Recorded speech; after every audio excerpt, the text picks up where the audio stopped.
Wasn't your father on the newspaper for something My else? my dad was the first guy to get arrested in New York City under Mayor Rudolph Giuliani's new law of you get caught drinking and driving, we take your vehicle and you lose your license privileges for a year or two, whatever, and they just take your and they auction off your vehicle. So again, we had that same lawyer. Okay, I'll say his name, but I won't say his last name. I just Brendan. That's all I'm going to say. So I called Brendan. He shows up and he's just like, "Look, your dad's going to have to let the car go. It's a new law.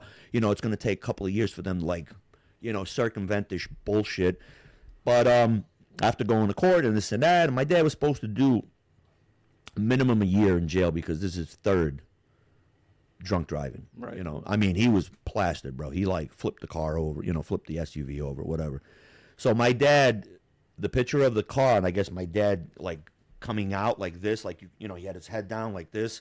So that my dad made the front page of the fucking New York Post. What ended up happening was my dad fought and fought and fought. After he got off, he lost his license. He had to go to a rehab and all of that bullshit, and take a P test constantly, and whatever. He did it, paid a big fine. And comes I think a year and a half or 2 years later, the car's still sitting in the impound. They couldn't legally. They tried to, if the car was a junker, like a hoopty, they would get rid of it. My dad's truck stood there. The SUV stood in there for almost 2 years. And at the end, no storage, no nothing. They were just like, okay, you have to pay the tow. My dad pays the tow. It was like $250. Gets his car, gets a new battery, puts it in. Drives the car, the oil changes, it does this, does that, fixes the car, and he still drove the car after that.